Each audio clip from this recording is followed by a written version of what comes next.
Everybody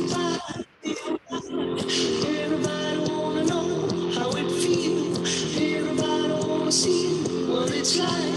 Leaving you to be out. I don't mind. Me and this is so endless. The best to make it running. Alright.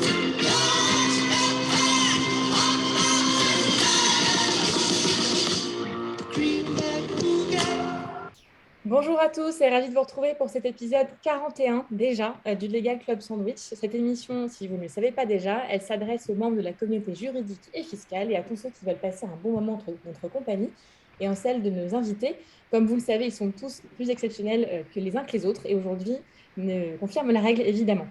Cette saison 4, comme vous le savez, c'est toujours un épisode un mardi sur deux à midi pétante comme aujourd'hui.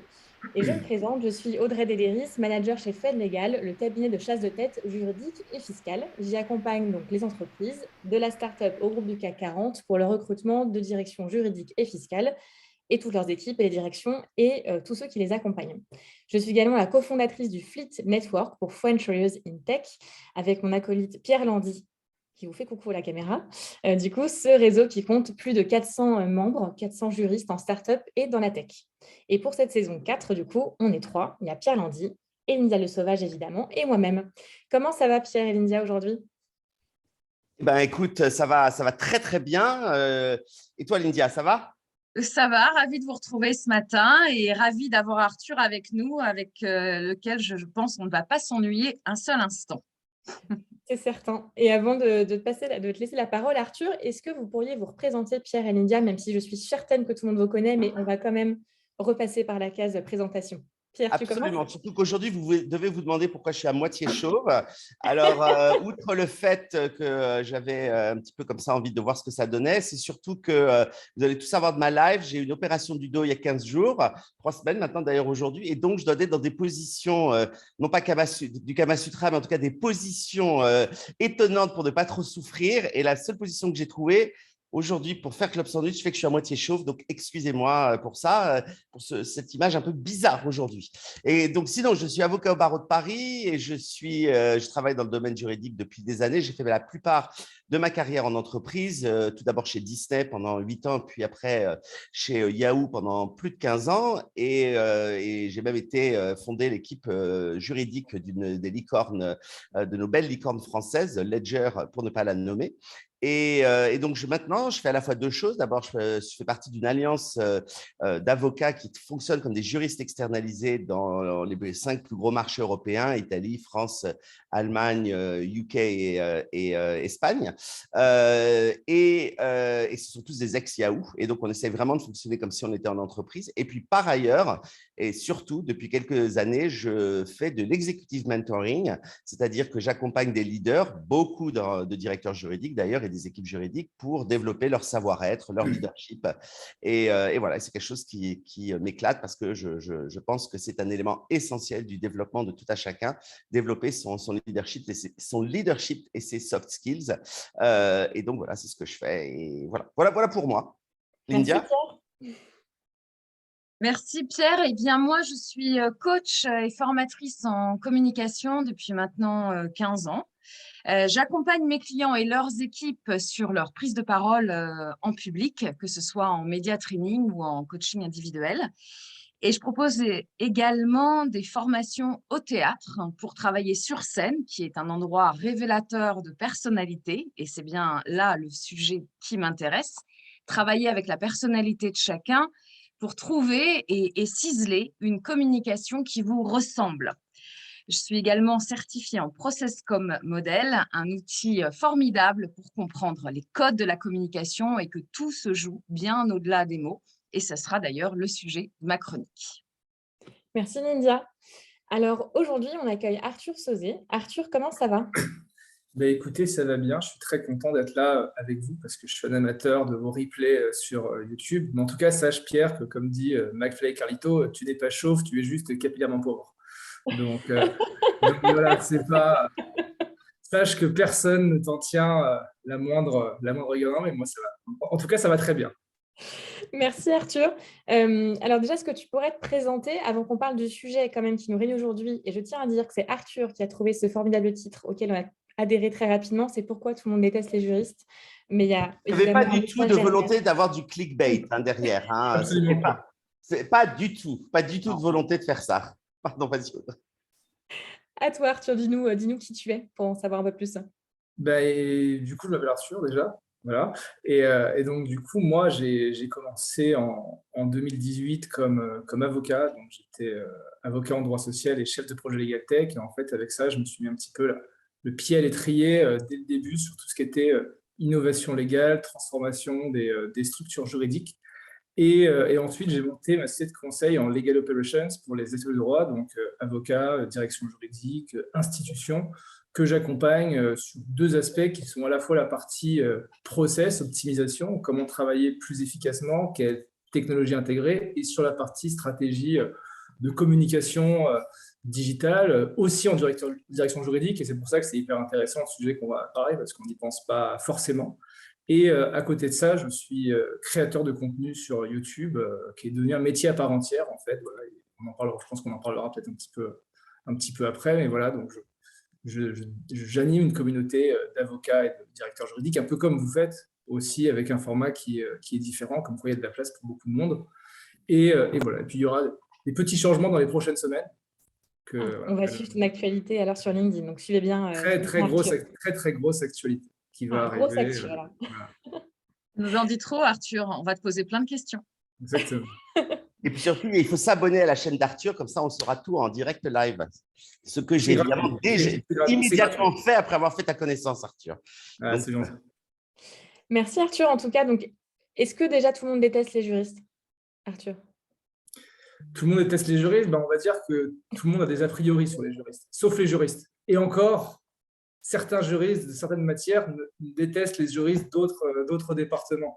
Mais je pense que la détestation, c'est comme tout, c'est avant tout une méconnaissance. C'est-à-dire que, voilà, moi, je détestais les épinards avant de comprendre les bienfaits des épinards. Et donc, moi, je pense que si on déteste les juristes, c'est peut-être aussi parce qu'on ne les connaît pas. Et l'idée, c'est peut-être être aussi plus transparent sur qui on est, sur ce qu'on fait. Tu parlais, Lydia, d'authenticité. On est un petit peu là-dessus. Les juristes devraient peut-être être authentiques, mais comme ce que vous faites dans votre podcast. Eh bien, écoute, justement, est-ce que tu as un message à faire passer par rapport à ça, au-delà du fait qu'il faut aimer les épinards et donc les juristes? Est-ce que, du coup, tu as un message que tu pourrais faire passer avant d'aller dans le détail? Je pense que, en fait, les juristes doivent être capables, on va dire, de se marketer comme des prestataires de services traditionnels. C'est-à-dire autant pour les avocats, c'est quelque chose qui paraît assez évident, pour les juristes, pas forcément. Mais parce qu'en fait, tout ça, ça permet, on va dire, de renforcer l'influence de la direction juridique d'entreprise, être perçu plus qu'un business partner, intégrer le CODIR, pas mal d'autres choses, de développer sa marque personnelle en tant que juriste. Et ça, c'est vrai que c'est hyper important, à la fois pour booster sa carrière, mais aussi pour booster son influence à soi, peut-être dans sa structure. Et puis, derrière, je pense que travailler sur son marketing, c'est aussi mieux sécuriser les opérations juridiques, parce que le marketing s'intéresse à une cible, et donc du coup, c'est mieux connaître les problématiques des acteurs terrain, des acteurs clés d'entreprise et de son écosystème de manière générale. Et justement, donc, comme on a vu, tu connais très très bien justement le sujet pour le coup. Tout ce qui est stratégie numérique, c'est quand même vraiment ton dada et ton quotidien. Tu as gagné plusieurs prix. Est-ce que tu peux nous dire un petit peu plus pour le coup et décrypter un peu ta stratégie et expliquer à nos auditeurs comment tu as fait toi? Ouais. Si vous voulez, je vais être parfaitement transparent. Enfin, on va essayer d'être le plus sans langue de bois possible. En fait, moi, j'ai assez rapidement compris, pour moi, initialement, quel était l'impact d'avoir une bonne stratégie numérique. C'est pas tombé du ciel, hein, c'est-à-dire que en fait, comme j'avais fait 2-3 tests sur LinkedIn, sur 2-3 contenus, je voyais que ça marchait et que plus je publiais, plus j'étais contacté. Donc, du coup, ça a commencé comme ça. Et quand je voulais me lancer à mon compte, donc dans le conseil, je me suis rendu compte, je me disais, comment faire pour me faire connaître, pour avoir des clients, alors que je suis juste un petit branleur de 26 ans, 27 ans, qui sort d'un cabinet d'avocats d'affaires qui n'est pas forcément connu au bataillon. Et donc, je suis allé voir mes clients et je leur ai dit, écoutez, qu'est-ce qui fait que vous passeriez par quelqu'un comme moi plutôt qu'un autre consultant, ils me disent, moi, ce que j'attends d'un consultant, c'est qu'il sache de quoi il parle, qu'il connaisse les solutions qu'il présente. OK, très bien. Donc, je me suis dit, il faut que je les maîtrise. Donc, il faut que je teste les solutions, notamment Legal Tech, et que je sache comment ça fonctionne. OK, très bien. Et comment faire pour qu'ils le sachent? Ben, il faut leur montrer. Ben, comment faire pour leur montrer? Ben, je vais me filmer. Et du coup, j'ai commencé comme ça à me filmer en testant des solutions Digital Legal Tech. J'étais vraiment inspiré du format jeu vidéo, gaming, c'est-à-dire que je me disais que qu'en fait, on pouvait aussi s'inspirer d'autres formats qu'on a vus dans d'autres secteurs sur des thèmes, sur des choses qui pouvaient un petit peu ressembler. Donc, j'ai commencé là-dessus. Et donc, vraiment, initialement, mon premier but, moi, en termes de marketing personnel, c'est-à-dire en termes de marketing, c'était vraiment le personal branding et marketing expertise, c'est-à-dire que montrer que j'ai une expertise dans tel ou tel sujet. Et après, au fur et à mesure, j'ai évolué ma stratégie de communication numérique en essayant de créer des formats pour développer mon réseau, en essayant de créer des formats pour toucher tel ou tel client, ou même en voulant parfois juste sur mesure pour avoir des prix, etc. Et en fait, tout ça, ça te crée ça contribue, on va dire, à créer une image, à te crédibiliser. Tu parlais voilà, des prix. C'est vrai que voilà, c'est grâce à cette communication numérique, c'est grâce à se faire savoir que j'ai eu des prix, et c'est grâce aux prix que j'ai été plus crédible, et grâce au fait que j'ai plus crédible, que j'ai eu plus de clients. Donc en fait, voilà, c'est un ensemble. Voilà, faut juste savoir où on va et être patient. Mais dis-moi, moi, je suis juriste au sein d'une boîte ou directeur juridique. Je suis déjà débordé par tout ce que j'ai à faire, mon day-to-day, les dossiers, les contrats, les meetings, les trucs. Qu'est-ce que pour quelqu'un qui veut commencer, et by the way, je suis 150 000% d'accord avec toi hein, sur le personal branding, et, y compris uniquement lorsque tu es dans une société. Hein, là, tu parles aussi du côté entrepreneur, mais même si tu es juste dans une société que c'est important à développer. Donc, quel conseil tu donnerais à un juriste, un directeur juridique qui veut commencer voilà, à s'y mettre et voilà, pratiquement, concrètement, Qui est qu'est-ce que tu débordé. recommandes de faire? Déjà, la première chose à faire, c'est se poser avec un papier et un crayon. C'est-à-dire que déjà, c'est de se demander quels sont moi mes objectifs, qu'est-ce que je veux faire? Parce qu'à tout moment de votre carrière, vous avez des objectifs différents. Ça peut être de rentrer dans un board, de mieux être visible auprès de vos opérationnels, d'être en front pour gérer une crise. Je ne sais pas si vous êtes chez Butoni, par exemple, j'en sais rien. Ça peut être de montrer que développer aussi votre boîte, de recruter. Enfin, il y a plein de possibilités envisageables. Et déjà, c'est à vous de vous dire, OK, très bien, aujourd'hui, dans mon job, de quoi j'ai besoin? Et après, derrière, se dire, OK, à part ça, avec ça, quelle communauté je veux structurer? Très bien. Et du coup, vous réussirez à trouver les formats qui sont les plus adaptés. Alors, donc voilà, en fonction de ce que vous voulez, peut-être que votre format, c'est du vlog, peut-être que c'est du des petites vidéos courtes, motion design, peut-être que c'est un podcast un peu comme le vôtre que vous allez faire, peut-être que c'est des petites vidéos courtes ou des infographies pour présenter des membres de votre équipe ou la culture entreprise ou des opérations particulières que vous avez pu faire. Et en fait, vous allez faire matcher vos objectifs avec des formats. Et tu parlais du directeur juridique qui n'a pas le temps, ce qui est totalement vrai. Et on vit quand même une époque qui est fantastique, c'est-à-dire que maintenant, il y a ce qu'on appelle le fidèle LegalOps, qui est dans les directions juridiques, hein, qui est le grand exécuteur, Dark Vador, on va dire, du directeur juridique, qui peut travailler sur cette stratégie, en tout cas, et derrière, peut-être, moi j'ai vu des cas, en tout cas c'est ce que j'ai accompagné une direction là-dessus, où on a même été jusqu'à sous-traiter, déléguer les codes du profil LinkedIn du directeur juridique au LegalOps avec un petit plan. On a commencé par chose très simple. On a commencé par un petit plan, un post par semaine, un truc avec une éditoriale très simple. Petit à petit, on a fait évoluer la chose. Et donc, voilà, c'est de se dire, en fait, c'est pas toi tout seul avec ton réseau. L'idée n'est pas de sacrifier ton temps qui est précieux sur le reste. Et voilà. Et je pense que tu seras d'accord, mais déjà, avant blog et machin, la première chose à faire, c'est de travailler sur son profil LinkedIn. Parce qu'en fait, il y en a certains, enfin, je sais que tu as déjà fait des formations, Audrey, sur le profil LinkedIn, mais c'est la base de la base de la base. Mais je vois encore trop de directeurs juridiques qui mettent juste une ligne ou à la limite juste la société dans laquelle ils sont. Il n'y a pas de ce qu'ils ont fait, il n'y a pas les articles qu'ils ont postés, il n'y a pas sur quoi ils ont travaillé, et il n'y a pas de photos, même parfois. Et je pense que déjà, si tu veux communiquer, c'est déjà la première étape. Oui, tout à fait. Après, là, on parle de LinkedIn. il n'y a pas que LinkedIn, en fait. C'est-à-dire qu'en fonction de ta société, ton secteur d'activité, ça peut être Instagram ou ça peut être TikTok. Je ne sais pas, tu es dans le divertissement, tu es dans la restauration, tu es t'es dans la musique ou autre chose.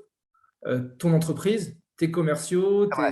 ils font la communication sur Instagram, sur TikTok. Pourquoi le directeur juridique ne le ferait pas? Nous, on est habitué plus à des boîtes de la tech, des boîtes du conseil, des boîtes voilà, qui sont enfin, des CAC 40. LinkedIn, voilà, c'est 80% des 80-90% des cas. Mais il ne faut pas voir LinkedIn comme une finalité en soi. Et je suis totalement d'accord avec toi qu'il faut bien remplir son profil LinkedIn. C'est photo, bannière, univers, petite description, mais description qui apporte de la valeur. Pas juste je suis directeur juridique de trucs. C'est qu'est-ce que tu fais, qu'est-ce que tu apportes en fait. Profil LinkedIn, ça se concentre autour de deux choses, qui est ta différenciation et ta valeur. C'est-à-dire pourquoi toi tu fais un truc qui est différent des autres et qu'est-ce que tu vas apporter, qu'est-ce que tu vas publier sur ton profil LinkedIn et quitte à mettre des liens externes aussi. C'est-à-dire que voilà, tu peux transformer ton profil LinkedIn en étant en une sorte de super commercial de ta boîte, avec le lien vers les différents produits, etc. C'est le genre de choses qui peut être hyper intéressant. Notamment dans les startups, parce que je pense qu'il y a beaucoup de directeurs juridiques de startups, mais ouais, le directeur juridique de startup, c'est un super commercial. Merci Arthur. Et du coup, si on va encore un petit peu plus loin dans ta question, dans ce que tu viens de dire, comment on peut renforcer rapidement justement son influence dans l'entreprise? Dans l'entreprise, dans l'entreprise, souvent, moi, je me rends compte que, en fait, voilà, comme on disait, il y a beaucoup d'a priori sur la direction juridique, sur le directeur juridique. On ne les connaît pas, on ne sait pas ce qu'ils font, on se demande s'ils servent vraiment à quelque chose, à part nous prendre du temps lorsqu'on veut conclure le contrat avec un tel. Et en fait, peut-être se dire, tiens, je vais créer un podcast interne ou un petit podcast sur les acteurs clés de ma boîte, les produits qu'on peut faire peut-être, etc. Et en fait, le podcast, peu importe le nombre d'écoutes que tu vas faire, c'est un prétexte à la rencontre avec d'autres acteurs. Et donc, du coup, tu vas inviter peut-être des CSM, des sales, des gens qui sont dans le marketing, des gens qui sont dans la tech. Il faut bien panéliser sa boîte, bien la cartographier. Et derrière, en les faisant parler, en les mettant en avant, toi, déjà, le gars en face dit, il est quand même sympa, il veut m'écouter, on va faire… Enfin, déjà, il se dit, c'est pas le mec, c'est pas le juriste qui parle que de lui, ça change. Et en plus, grâce à ça, vous comprenez mieux leur activité. Donc, je pense que quand on comprend l'activité de votre opérationnel, derrière, vous êtes meilleur en conseil. Et en plus, grâce à ça, vous pouvez en profiter pour parler un petit peu de ce que vous pouvez apporter, donner des conseils, etc. Et moi, je vois les podcasts internes pilotés par les directions juridiques qui ne sont pas que juridiques. Enfin, l'idée, ce n'est pas de faire un truc juridique. L'idée, c'est peut-être faire un podcast inspirationnel, un podcast business, choses comme ça. Mais vous en profitez pour vous faire connaître et rencontrer du monde. Moi, quelque chose que je faisais chez Yahoo, lorsque j'y étais, que j'étais donc directeur juridique Europe et Moyen-Orient, au-delà du podcast, je voyageais beaucoup dans les pays et chaque fois que j'allais dans une filiale, j'avais, si tu veux, une présentation type de quel est le legal department. Et donc, je venais et il y avait une sorte de all hands court, tu vois, une demi-heure, dans lequel je présentais l'équipe juridique. Et toujours, je demandais à mon équipe locale de faire une partie qui s'intégrait à ma présentation générale sur les succès de l'équipe italienne, de l'équipe allemande, de l'équipe Espagne, et qui étaient des succès business, bien sûr. Ça n'intéressait personne qu'on ait réussi à déposer une marque, mais on cherchait à trouver afin de vraiment rendre réelle la fonction. Et généralement, il y avait un super retour. Les gens posaient plein de questions et ils étaient juste contents qu'on ait pris le temps de leur expliquer la fonction. En fait, il ne faut pas partir du postulat, je pense que c'est ce que tu disais, que les gens savent ce qu'on fait. Donc, il faut aller vers eux, soit par un podcast, soit même un meeting live, si on peut en organiser un. En tout cas, il faut prendre le temps de faire je dirais presque cette self-promotion, tu vois. Mais après tout, il y a un moment, si on ne le fait pas nous-mêmes, qui va le faire? Que ce soit en externe et en interne. En interne, oui, bien sûr. Parce que en fait, c'est des objectifs différents. Parfois, c'est externe, parfois, c'est interne, parfois, c'est les deux. Et derrière, il peut y avoir aussi plein de formats. Par exemple, les jeux. Nous, on avait fait un jeu avec une direction juridique qu'on avait appelé le Legal Squid Game.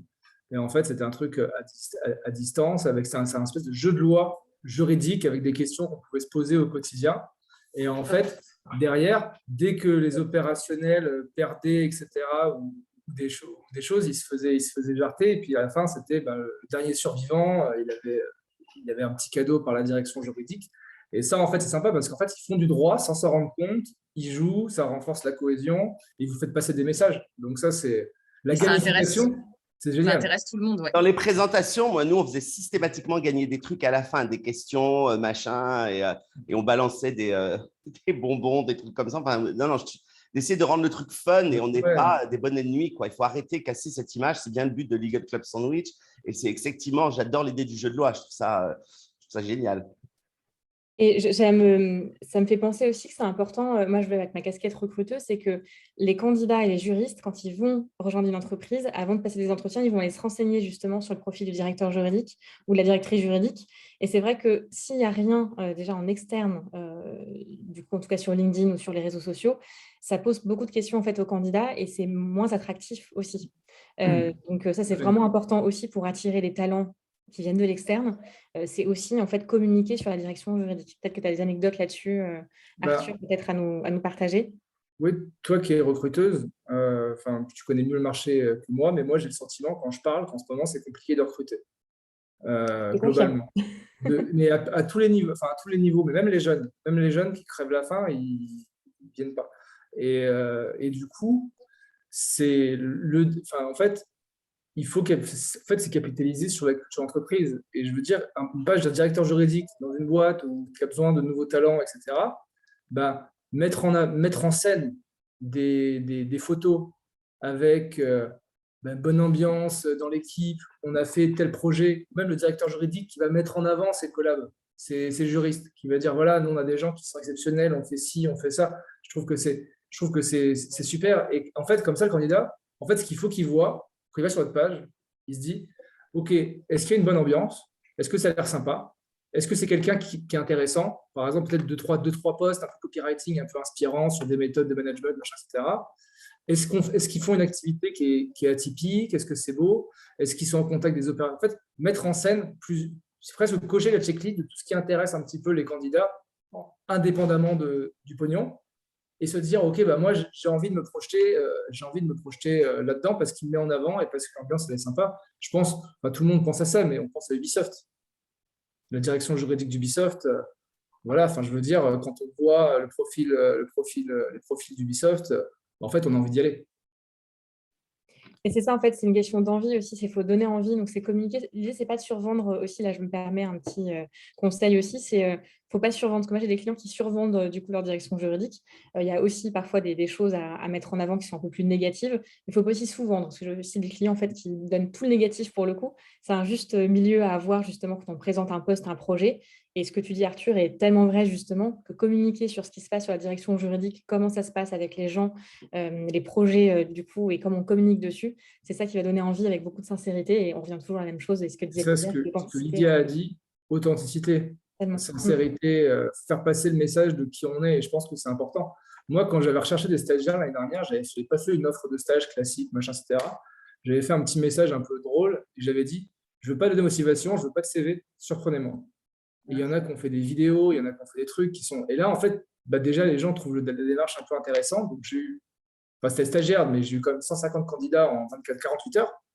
Et dont des gens qui avaient le savoir-faire et tout, des profils high level. Et il y en a qui ont fait des choses qui étaient fantastiques. Tu casses les codes, hein, Arthur, totalement. Ouais,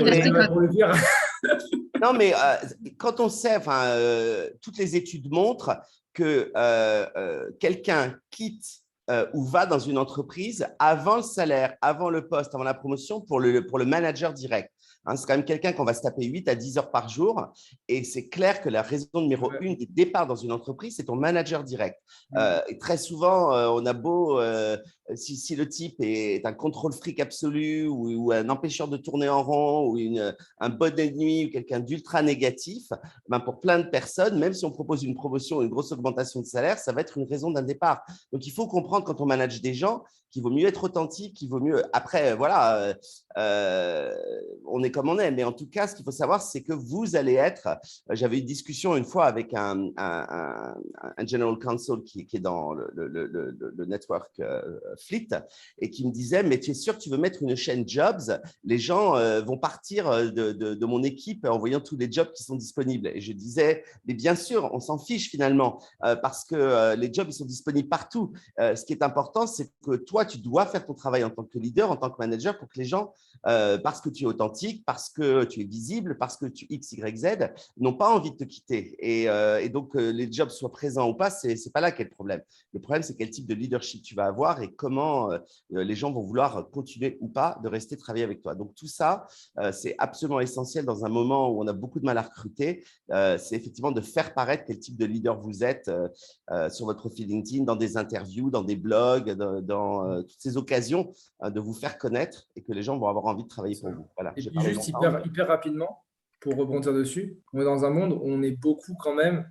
sur de la marque personnelle, indépendamment de la marque de l'entreprise. Je veux dire, quand on voit les classements d'avocats ou même de direction juridique, c'est tu as tel directeur juridique, tu as tel avocat, etc. Et donc, du coup, en fait, l'image que tu vas construire sur toi, c'est ça qui va aussi faire infuser sur la carrière de tes collègues. C'est-à-dire qu'on dit que tu as bossé avec Pierre, ok, c'est quelqu'un qui est sérieux parce qu'il a bossé avec Pierre. Et en fait, derrière, vous avez presque le directeur juridique a aussi une responsabilité de se dire, moi, ce que je veux, c'est le mieux pour mon équipe et j'ai profité de ma lumière pour mettre en avant mes collabs, les faire grandir et faire en sorte qu'ils aient une super carrière. Ok, Arthur, une question, je pense qu'on peut avoir en tête aussi en t'écoutant. Quels sont les principaux obstacles auxquels on peut être confronté dans ce que tu fais et comment on peut les surmonter? Ah, beaucoup. Direct. Beaucoup.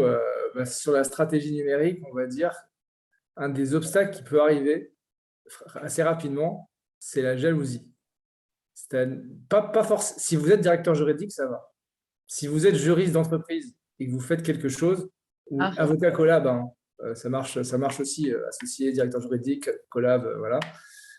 Parce que malgré tout, vous l'avez dit, on est dans un univers qui peut être parfois perçu comme assez austère, conservateur, avec des règles qui ont été instituées depuis l'Empire romain et qui fait qu'on a du mal à dévier de tout ça. Et quand un juriste va commencer à se mettre en avant parce qu'il va avoir des choses, peut-être que ses collègues peuvent le regarder d'un air un peu médisant ou voilà, ça c'est quelque chose qui peut être compliqué après. C'est pour ça que si vous faites quelque chose, si vous êtes juriste là et pas directeur juridique, assurez-vous d'avoir le full support du directeur juridique et même qu'ils le disent.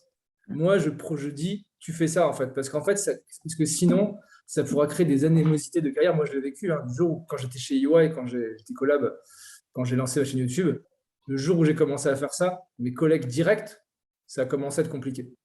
Donc, voilà, il faut être protégé par en haut, ça c'est hyper important.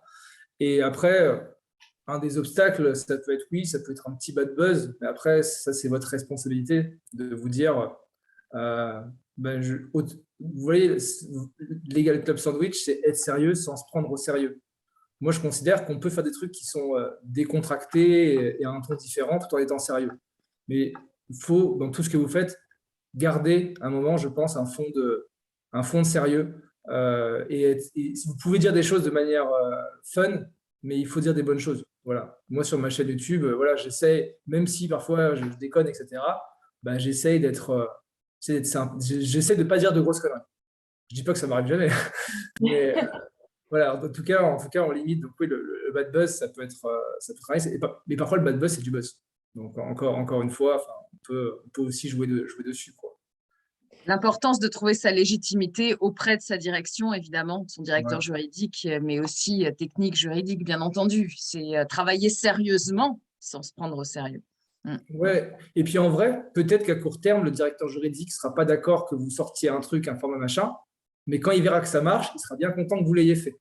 Moi, je pense qu'il ne faut pas demander la permission. En fait, si vous avez une idée de faire un truc, mais vraiment ne demandez pas la permission parce que vous ne l'aurez jamais. Faites. Franchement, moi, je pars du principe que vraiment, même quand tu es inférieur hiérarchiquement, il faut mettre les gens sur fait accompli. Même ta hiérarchie. Peut-être que je suis un peu tête brûlée aussi, et voilà. Mais fais quelque chose, essaie de faire le bien. Et si ça marche, crois-moi qu'ils ne vont pas dire ah, fallait pas. Il sera très content d'en profiter. Mais là, je partage totalement. Mais alors moi, je ne suis pas juriste, mais c'est ce qui se passait avec le Legal Club Sandwich. En fait, on a décidé de lancer l'émission. Et puis, je me suis dit, ah bah tiens, peut-être que j'en informe chez Fait Légal. Et c'est ce qui s'est exactement passé. Je leur ai dit. Et maintenant, ils sont très contents pour le coup. L'idée, c'est ça, c'est quand tu as un projet qui te tient à cœur pour le coup, quelque chose d'intéressant pour toi et pour du coup, le bien-être aussi là, du juriste pour le coup qui va marketer aussi sa société. C'est aussi du positif pour la société, pour l'équipe. Il ne faut pas hésiter à y aller. Et je pense que là, ce que tu dis, Arthur, est extrêmement important là-dessus. Et puis, je pense qu'il y a des façons simples de le faire, c'est-à-dire que lorsqu'on communique comme ça à l'extérieur, il y a des pièges dans lesquels on ne tombe pas. On ne va pas, par exemple, parler de la société en tant que telle, c'est-à-dire on n'est pas porte-parole de la société, mais on parle de son opinion personnelle, ce qui est déjà une chose très différente. Après, on peut parler de son équipe juridique, mais voilà, le tout, c'est de ne pas les faire dire ou prendre des positions pour faire croire que la société tient telle ou telle position.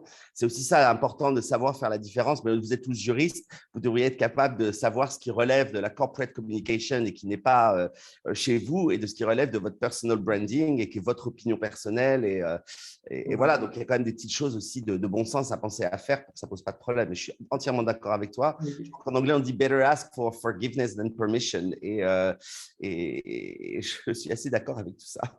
Et je pense juste, s'il y a un point à faire attention, c'est peut-être dans votre communication externe, personnelle, hein, même, pas de politique. C'est le truc. Je pense que c'est le sujet sur lequel, en fait, vous pouvez vous faire, même si c'est personnel, vous n'engagez pas la boîte, etc., vous pouvez vous faire défoncer parce que, le fait est que je suis bien d'accord. Et sur LinkedIn, il y a énormément de personnes qui partagent des articles très positifs. C'est ça. Et en fait, si tu veux, tu as le droit de partager de la politique quand tu es dans le camp progressiste. Mais si tu ne partages pas les idées, en tout cas, classiques, c'est mort. Vraiment. Et encore, moi, je me dis, je pense que c'est le seul point à éviter peut-être dans sa communication externe personnelle parce que forcément, les gens, ça parle et puis ça peut plomber une ambiance. Voilà. Merci Arthur. On va faire une petite pause avec ce que tu nous dis Arthur pour repasser ensuite aux questions. Mais là, c'est l'heure des chroniques et on va commencer par la chronique de Pierre. Absolument. Et Pierre cherche son jingle. Pierre, comme vous n'êtes pas sans savoir, il y a des jingles dans l'émission.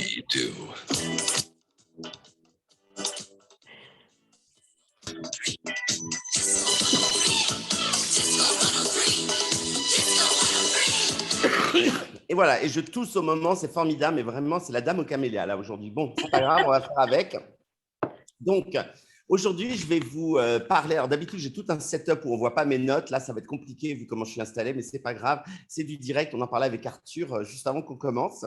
Donc, aujourd'hui, je vais vous parler d'être un juriste pragmatique, un practical lawyer. Et en fait, quand on réfléchit un tout petit peu, on comprend très, très vite pourquoi les CEO, les PDG adorent les juristes pragmatiques, c'est-à-dire ces juristes qui sont capables de faire avancer les choses rapidement, qui peuvent communiquer de manière compréhensible aux personnes avec lesquelles elles travaillent pour l'entreprise. Et en fait, c'est vrai que d'être un juriste pragmatique, surtout pour des juristes français, est quelque chose finalement qui va un petit peu à l'encontre de la formation juridique que l'on a et nos instincts de juristes français. Et voilà, en tout cas, c'est mon point de vue, mais les études françaises ne nous emmènent pas véritablement à être ce qu'on appelle des juristes pragmatiques, compte tenu qu'elles le sont déjà fort peu elles-mêmes. Donc, qu'est-ce que c'est un juriste pragmatique ? Moi, je définis ça comme quelqu'un de curieux, de créatif, tourné vers des solutions. Et c'est que lorsque vous êtes ce type de juriste que, à mon sens, vous avez le plus de chances de prospérer dans une entreprise. Alors, quelques conseils rapides pour être un juriste pragmatique. D'abord, qu'est-ce que signifie pragmatique ? Alors, pour moi, c'est une façon de penser, d'aborder les problèmes. c'est chercher à éviter tout ce qui est trop compliqué, inflexible, trop théorique et trouver au contraire des solutions qui vont être applicables, réalisables et qui vont tenir compte des réalités du business. Donc, si vous êtes le juriste cloîtré dans sa tour d'ivoire, qui ne rencontre jamais le business, qui ne fréquente jamais les personnes avec qui il travaille, qui n'a jamais utilisé le service ou le produit qu'il représente, vous êtes à ce stade très loin d'être un juriste pragmatique. Il va falloir changer deux, trois choses et cette chronique est faite pour vous. Alors, on va défoncer une porte ouverte pour le premier conseil. C'est qu'il va déjà falloir que consciemment, vous décidiez que vous allez changer et vous allez devenir un juriste pragmatique. Il est plus facile qu'on ne le pense de simplifier un problème compliqué. Et donc, il faut s'engager avec soi-même, il faut se faire une espèce de deal avec soi-même, de se dire, OK, quelles que soient les choses qu'on m'envoie, je vais tout faire pour essayer de rendre les choses aussi simples que possible. Alors, et si vous réussissez, c'est très, très difficilement perceptible parce que je ne pense pas que les personnes avec qui vous travaillez vont venir vous voir en disant « Waouh, Pierrot, c'est beaucoup plus pragmatique que ce que tu nous dis habituellement. » Ça ne va pas être aussi simple que ça. Ça va plutôt être que ces mêmes personnes vont revenir vous voir, vont vous demander de l'aide, vont vous demander votre avis, vous allez être inclus de plus en plus. Et c'est plutôt par cette façon avec laquelle vous êtes de plus en plus inclus dans le business que vous allez savoir que vous êtes devenu un juriste pragmatique. Alors, et donc, comment est-ce qu'on peut le faire? Alors, il y a plusieurs façons. Eh bien, par exemple, c'est déjà sur quel deal vous allez travailler. Souvent, vous vous dites, mais je ne comprends pas pourquoi le business s'entête à travailler sur ce deal. Ça n'a aucun sens. Voilà, mais bon, je vais le faire quand même, etc. Non, le juriste pragmatique, si quelque chose vous semble complètement idiot ou ahurissant par rapport à la question qu'on vient vous demander, le juriste pragmatique ne va pas immédiatement travailler là-dessus. Il va peut-être challenger les choses. Donc là, j'ai une petite histoire à vous raconter. J'étais chez Yahoo et la Turquie avait décidé de lancer une émission de télé-réalité avec la chaîne locale pour promouvoir, je ne sais plus trop quel service. Enfin, ça n'avait aucun sens. On n'avait jamais fait ça, on n'avait jamais fait d'émission de télévision, on n'avait jamais été producteur, on n'avait jamais… Ça me paraissait très bizarre, surtout uniquement pour la Turquie, qui n'était pas de nos deals, de nos pays les plus majeurs. Et donc, j'ai trouvé le moyen d'aller en parler avec la patronne Europe pour lui demander quelle était la genèse de ce deal. Et là, elle me regarde, elle me dit, quelle émission de télévision? Alors, je lui explique un petit peu, mais qu'est-ce que c'est que ce truc? Et en fait, elle n'en avait jamais entendu parler. Et moi, en tant que juriste pragmatique, je ne voyais pas comment ça s'appliquait aux deux, trois priorités du business que je connaissais bien. Et donc, elle m'a dit, bon, laisse-moi tuer ce deal. Bien évidemment, je ne dirais pas que ça vient de toi.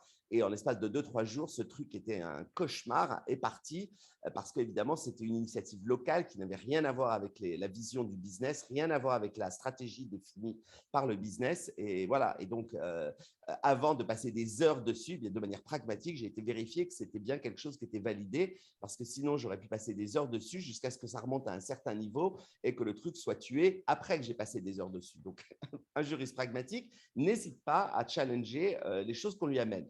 Deuxièmement, il faut établir des priorités. Vous êtes évidemment sollicité à longueur de journée.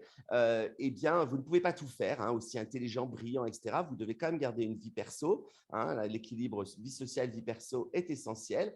Donc, il faut travailler sur les priorités. Moi, je disais toujours, chaque fois qu'on tentait de me supprimer des headcounts, plutôt que oui, je comprends, tu auras moins de headcount, je disais systématiquement très bien, laissez-moi voir comment on va s'organiser. Je comprends qu'on va supprimer 5 personnes dans mon équipe. Je reviens vers vous avec toutes les choses qu'on ne va plus faire. Et généralement, le business me disait, mais je ne comprends pas, enfin, pourquoi on ne va plus faire. Je dis, bah non, bien évidemment, on est d'accord, vous et moi, que si vous me supprimez 5 headcounts, on ne va pas évidemment faire la même chose avec 5 personnes de moins. Soyons pragmatiques. Donc, je vais revenir vous dire tout ce qu'on ne fera plus. Et puis, voilà, une fois sur deux, on me supprimait plus 5 headcounts, mais un headcount parce que voilà, c'était quelqu'un derrière un tableau Excel qui avait décidé de supprimer 5 personnes au juridique sans penser aux conséquences pragmatiques de sa décision.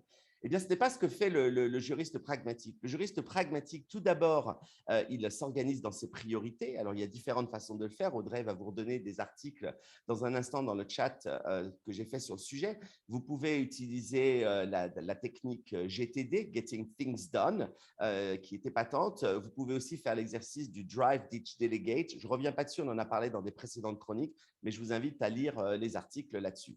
Et puis, sur cette histoire de ne pas perdre de temps sur des choses inutiles, eh bien, c'est aussi lorsque vous allez faire des recommandations, un juriste pragmatique va faire des recommandations qui sont réalisables. C'est-à-dire que vous n'allez pas suggérer, comme l'a fait mes amis de la finance dans l'exemple que je viens de vous donner, de supprimer 5 headcounts si on ne se rend pas compte des conséquences que cela va être de supprimer 5 headcounts. Eh bien, vous, au juridique, c'est pareil. N'allez pas faire des recommandations sur faire quelque chose sans comprendre ce que concrètement ça veut dire quand on dit vous n'avez qu'à changer, vous n'avez qu'à avertir les utilisateurs. Si ça veut dire envoyer 10 millions d'emails pour alerter les utilisateurs, c'est une conséquence. Donc, autant, est-ce qu'il n'y a pas d'autres façons de le faire qui vont vous donner un résultat similaire? Ne proposez pas des choses qui ne sont pas ancrées dans la réalité. Je vais aller vite, je vois le temps qui court. Je vois le temps qui court, donc je vais vite. Je vais vous dire de faire attention sur le fait que le mieux est l'ennemi du bien. Donc là encore, le contrat n'est peut-être pas idéal au moment de partir, le retour à la ligne n'est peut-être pas idéal. OK, il y a un moment, il faut définir entre le contrat qui est idéal dans sa forme et dans le fond. Moi, je vais me concentrer sur le fond. La forme n'est peut-être pas idéale, le contrat, il va partir. Surtout si c'est dans une entreprise qui a des secrétaires et des gens formidables, ils le remettront en forme pour vous. Ne passez pas de temps là-dessus. Soyez pragmatique. Encore un dernier, et puis je m'arrêterai là. Être pragmatique, c'est de savoir dire non, mais de savoir dire non uniquement lorsque c'est absolument nécessaire. Moi, je préfère dire « we don't talk about the no, no, no ». Et là, je fais une référence évidemment à la chanson numéro 1 dans les charts de Disney, « We don't talk about Bruno ». Mais plus sincèrement, vous ne dites pas non. On ne dit pas non comme ça. On dit non comme ça, mais oui comme ça. Or, obligez-vous à avoir cette habitude de ne jamais dire non, mais de proposer toujours quelque chose en contrepartie. Ça aussi, c'est un juriste pragmatique. Voilà, je pourrais vous dire plein d'autres choses. Je ferai un blog là-dessus dans un futur proche, mais comme mes acolytes brandissent des montres, des horloges et autres signes face à moi, je m'arrêterai là. Mais en tout cas, le juriste apprécié, c'est le juriste pragmatique. Retenez ça. Merci à vous. Merci Pierre. On passe à la chronique de Lyndia maintenant. Jingle Pierre. Je fais les chroniques, je saute sur le jingle de Lydia, c'est parti.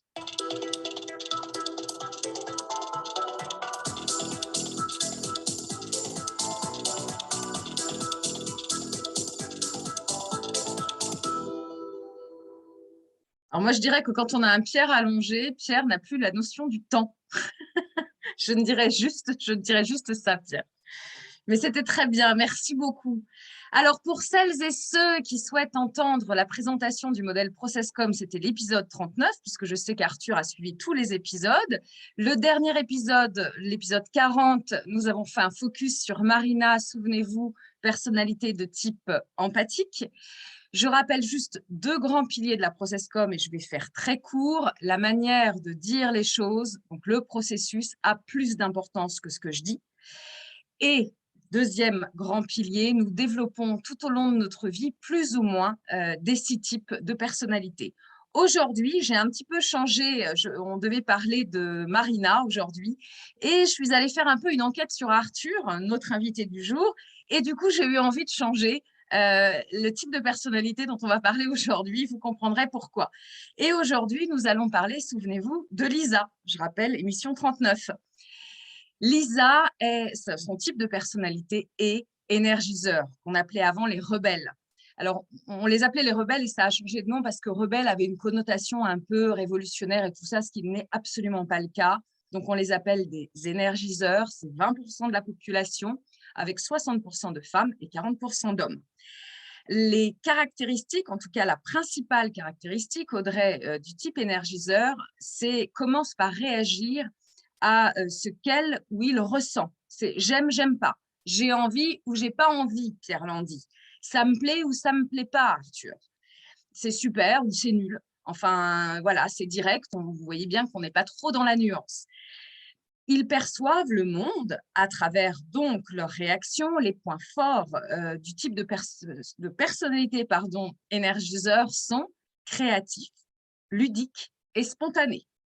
Créatif, créativité, 1001 idées à la minute. On casse un peu les codes, on va aller trouver des idées auxquelles personne n'a pensé. Ça, vous verrez bien que les personnes que j'ai en face de moi se reconnaîtront.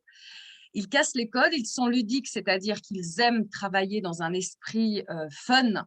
Il faut qu'on se marre, sinon on s'ennuie et on n'est pas à 100% de son potentiel. Et la spontanéité, alors parfois, peut lui jouer évidemment des tours, puisqu'après, il va se dire j'ai été peut-être un peu loin là, dans mes propos, je n'aurais pas dû réagir comme ça, mais bon, c'est déjà trop tard. Donc, le ludique, souvenez-vous, c'est le carpe diem, vis le moment présent, profite du moment et amuse-toi, car en fait, le but de la vie, c'est de s'amuser. Et la question existentielle de ce type de personnalité est, suis-je acceptable? Acceptable tel que je suis. Et lorsque la question existentielle est prégnante, du coup, je vais devenir provoquant, et je peux vraiment devenir même pénible pour les autres.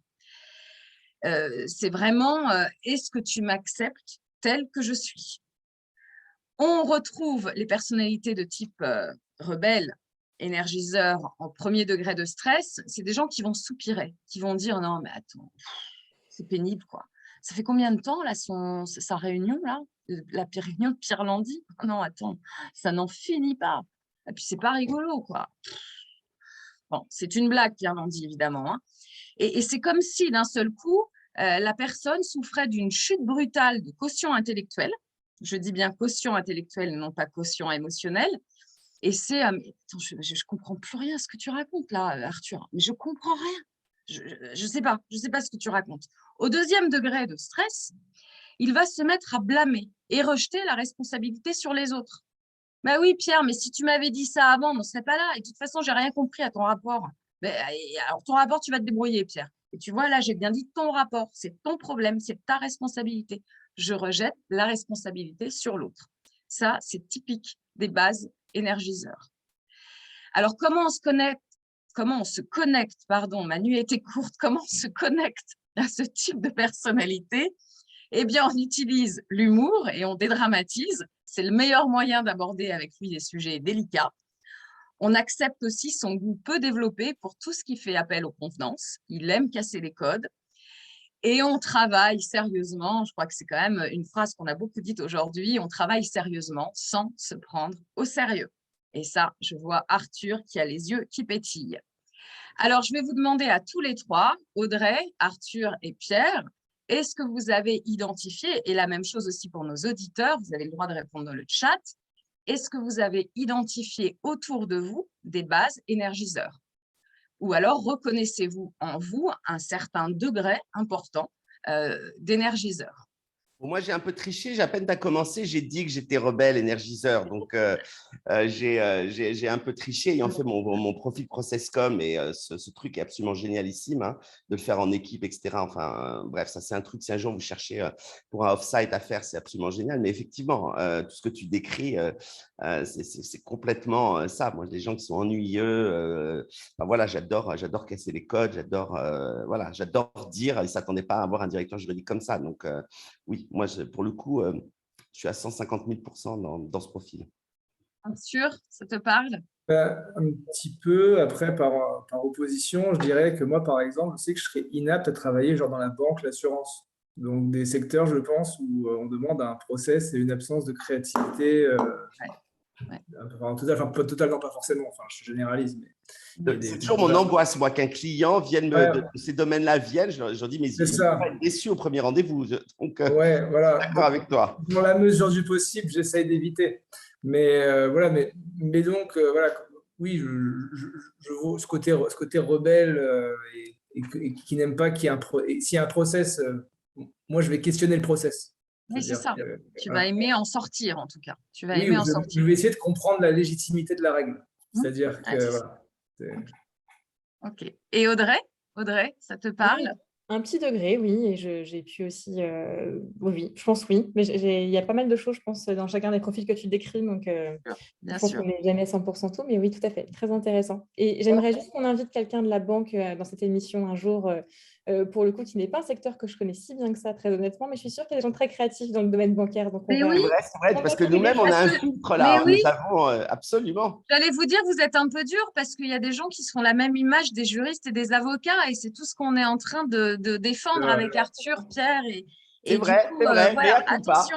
Mea Ouais, mais à culpa. culpa. Ouais. Mais Mea c'est vrai qu'il y a culpa. un Il faut banquier qu'on qui fasse fait un venir truc. quelqu'un. Alors, si nos auditeurs connaissent un directeur juridique de la banque, eh bien, qu'il donnez-nous créatifs nos et sympas. coordonnées. Hein. Et qu'il- Créatif et sympa, effectivement. créatif et sympa et qui veut venir dans Legal Club Sandwich, eh bien, voilà, qu'il nous fasse mentir. Mais oui. Ça sera, c'est une très bonne idée. Tu fais bien de le soulever, Lydia. Super, mais merci à tous et sur la prochaine chronique, on verra un nouveau type de personnalité. Et n'oubliez pas qu'on est un ensemble des 6 types. Oui, oui, c'est juste qu'il y a un côté qui ressort plus. Voilà, on a une base sur laquelle on s'est construit et qui C'est- ressort de toute façon plus que les autres. Ouais. C'est le MBTI, c'est un peu? Ou pas du tout? Processcom, mon Dieu, ne pas confondre Arthur. Oh là là, il va falloir. Non, c'est un process, c'est un système Désolé. différent. C'est vraiment basé sur la communication et la façon de communiquer. Et tu communiques pas pareil avec un rebelle, avec un rêveur, avec un. Enfin voilà, il y a. C'est Mais très ce qui peut intéressant. intéresser les gens, peut-être en janvier, j'ai fait un bilan neuropsy par un vrai psychologue, etc. C'est intéressant aussi pour apprendre à se connaître indépendamment des tests un peu plus business. J'invite tout le monde à le faire. Merci pour le conseil. Audrey, On passe aux questions du coup, rapidement, parce que nos chroniques, du coup, de nos super chroniqueurs, du coup, on a dépassé le temps avec tout cet enthousiasme. Du coup, il y a une question d'Armel qui, du coup, dit que c'est une super idée, Arthur, que tu as de proposer de faire un podcast interne. Mais concrètement, comment s'auto-former efficacement sans perdre de temps en visionnant des tutos pas forcément très ciblés? Est-ce que tu as des conseils à lui donner à Armel? Bah, en fait, il faut savoir que les premiers, ça va être pourri. Enfin, Ok. faut être un peu conscient du fait que au début, ça va pas être parfait.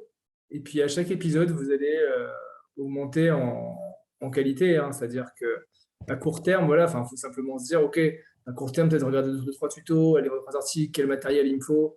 Et après, voilà, vous allez essayer de structurer une ligne éditoriale, genre combien de temps peut prendre, va durer votre podcast, est-ce que c'est 10 minutes, une demi-heure, une heure, comment vous avez structuré les génériques, les jingles, etc. Et puis, au fur et à mesure, ça va évoluer. Au début, puis il y aura tout le temps des bugs de toute façon. Il y aura tout le temps des galères et puis vous allez apprendre de ça. Enfin, vraiment, il n'y a pas un podcast qui a commencé. Enfin, je pense que même le vôtre, au début, c'était pas aussi qualitatif que c'est maintenant. Et moi, mes vidéos, les premières, quand on les regarde, le son, il est tout pourri. Je manque de naturel, c'est pas monté parfaitement bien et il y a eu des galères. Enfin, mon premier tournage, je l'ai recommencé parce qu'il y avait de la grêle à côté et en fait, au son, on entendait la grêle et pas ce que je parlais. Le deuxième tournage, il y avait un mariage africain dans la salle d'à côté et du coup, c'était hyper galère. Enfin, moi, j'ai tout eu. J'ai eu l'alarme incendie qui se déclenche.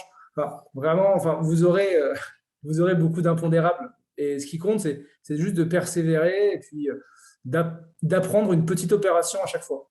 nous, dans nos premiers podcasts, notamment ce qui me concerne, moi, j'étais parti sur l'idée que j'allais faire des trucs comiques pour ma chronique. Et au bout de 2 ou 3, je me suis dit, je ne suis pas drôle du tout. Donc, on va changer d'angle. Mais ce n'est pas grave. On s'arrête, Ouais, on essaye, on tombe, on se dit, non, en fait, ce n'est pas drôle du tout. Donc, voilà, si vous regardez les LCS 1, 2 et 3, vous verrez que ça a beaucoup changé depuis le début. Mais c'est ça qui est marrant. C'est justement, comme tu dis, tu tombes, tu chutes et tu retravailles. Et voilà. Ouais. Et moi, dans la première vidéo, je sais pas, je me suis dit YouTube, c'est un truc de jeune, je commençais à être vieux, j'essayais de prendre une voix un petit peu cassée de mec qui me met, mais en fait, c'était complètement pourri. Donc, Et on en revient à ce que tu disais, en fait, et ce que Lydia disait depuis le départ, rester authentique et sincère, en fait, même sur une démarche nouvelle d'un podcast qui est nouveau, essayer d'être soi-même, en fait, à toute épreuve, en fait. Et puis, il y a les pas petits pas. Enfin, l'idée, c'est pas vraiment parfait au début, et voilà, c'est faire de son mieux. Les choses se dessinent aussi au fur et à mesure Ouais. après. Puis vous On a avez fait d'ailleurs un truc, ça marchera pas, et puis vous allez recommencer, autre chose. On a d'ailleurs une question par rapport à ça que je suis en train de retrouver. Alors, en attendant, juste, Arthur, est-ce que tu te souviens du nom du neuropsy que tu as vu ou est-ce que tu en as un recommandé? Parce que Geneviève nous demande s'il y a une recommandation. Elle était vachement bien. Faut que je trouve son nom. Je l'ai dans mon téléphone. Alors, Génial. Et tu le mets dans le chat dans un instant, Voilà. n'oubliez pas. Je- Et en je- attendant, Lydia, c'est docteur Oui, Anna Richardet. Alors, docteur quoi? Tu peux mettre le nom dans le… Je l'écris. Anna. Ouais.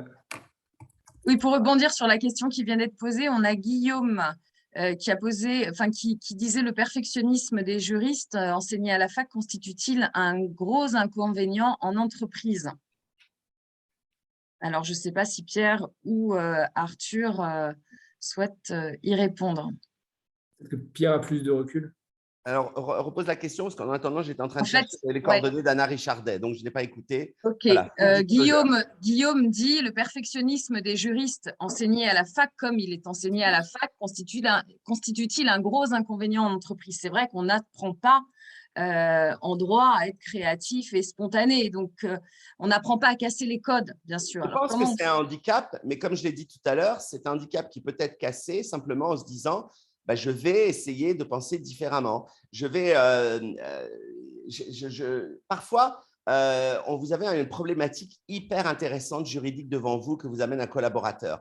Et vous pouvez soit décider, bah, on va travailler là-dessus, on va faire le courrier, on va faire le mail, soit vous pouvez vous dire, non mais attends, je la connais, la directrice juridique de l'équipe d'en face, je vais lui passer un coup de fil. Et donc, on l'appelle et on dit, bah, sur ce problème-là, écoute, on est désolé, machin, on va faire ça, on se met d'accord entre nous, super, clac. Et ben, le collaborateur en face, il est tout déçu parce qu'en fait, il était tellement content de travailler sur cette lettre et cette problématique juridique que j'ai résolu en un coup de fil en faisant partir le problème. Oui, ben c'est ça le côté juridique. C'est aussi votre réseau, votre façon de se dire, OK, oui, je pourrais faire la super lettre, oui, je pourrais faire la super réponse, oui, je pourrais passer des heures à construire l'argumentation juridique, ou je peux passer un coup de fil de 5 minutes pour me débarrasser du problème. Bon, ben voilà, quand on sort de la fac, on a tendance à prendre la première option. Et puis, quand on avance et qu'on monte et qu'on se dit, ben non, l'important, c'est le business, c'est de trouver des solutions, et ben, on passe à la deuxième. Et c'est quelque chose qu'il faut consciemment décider de faire. Mais on part, oui, avec un handicap. Je suis d'accord. J'ajouterais aussi quelque chose qui me semble essentiel, c'est que tout dépend de la personnalité de chacun. Il y a des personnalités, typiquement de type énergiseur, qui vont aller facilement justement sur ces terrains-là, un peu nouveaux, un peu avant-gardistes, tout ça, parce que c'est leur truc et qu'ils adorent ça. À l'inverse, les bases travaillomanes ou les gens très structurés, très pragmatiques, très factuels vont avoir plus de mal à y aller. Mais dans ces cas-là, dans l'équipe, on peut aller chercher les personnalités de type rebelle qui vont nous amener de la créativité. C'est ça aussi toute la richesse d'une équipe. Absolument. Voilà. On en parle souvent, ne pas hésiter, c'est vrai que je ne l'ai pas dit parce que moi, ça me vient naturellement, mais effectivement, ne pas hésiter à aller chercher. D'ailleurs, Guenièvre vient de commenter sur ce point-là exactement, avant même que tu dises, voilà, je bouge. C'est effectivement faire appel aussi aux forces de chacun, à ce que chacun a apporté. Et effectivement, quand on est tempérament rebelle, ultra créatif comme moi, parfois, il faut aller chercher les experts. Hein, ça fonctionne dans les deux sens. Et d'aller chercher quelqu'un qui va réfléchir un peu différemment que celui qui va aller chercher la façon la plus rapide de se débarrasser du problème. Donc, oui, ça fonctionne dans les deux sens et faire appel. Et c'est pour ça qu'il est très important quand on construit une équipe d'avoir toutes sortes de forces dans l'équipe. Autant on doit partager les mêmes valeurs, mais on doit absolument aussi avoir un maximum de forces différentes pour que chacun puisse bénéficier des forces de l'autre. Je pense que chez les juristes, il y a aussi un gros problème de syndrome de l'imposteur. C'est-à-dire que beaucoup vont avoir tendance à se dire je ne suis pas légitime à faire ça, je ne suis pas capable de faire ça. Ne serait-ce créer un petit podcast, il y en a plein qui vont dire mais moi je suis juriste en fait, je ne suis pas podcasteur ou machin. Mais en fait, moi plus j'avance, plus je me dis en fait tu peux un peu tout faire, quoi. Tu peux tout apprendre. Hein. Enfin, je veux dire, il n'y a rien. C'est pas parce qu'on n'a pas la formation de quelque chose qu'on n'est pas capable de le faire. Je pense qu'il faut. Le plus dur pour un juriste, c'est faut que j'apprenne à dépasser la formation et me dire que je suis capable de faire d'autres choses. Merci beaucoup, Arthur. Du coup, je pense ce sera le mot de la fin de cette émission, du coup, que le juriste peut faire autre chose, avec notamment les très bons conseils d'Arthur. Donc, merci à toi, Arthur. De Lydia et de Pierre. Et de toi aussi.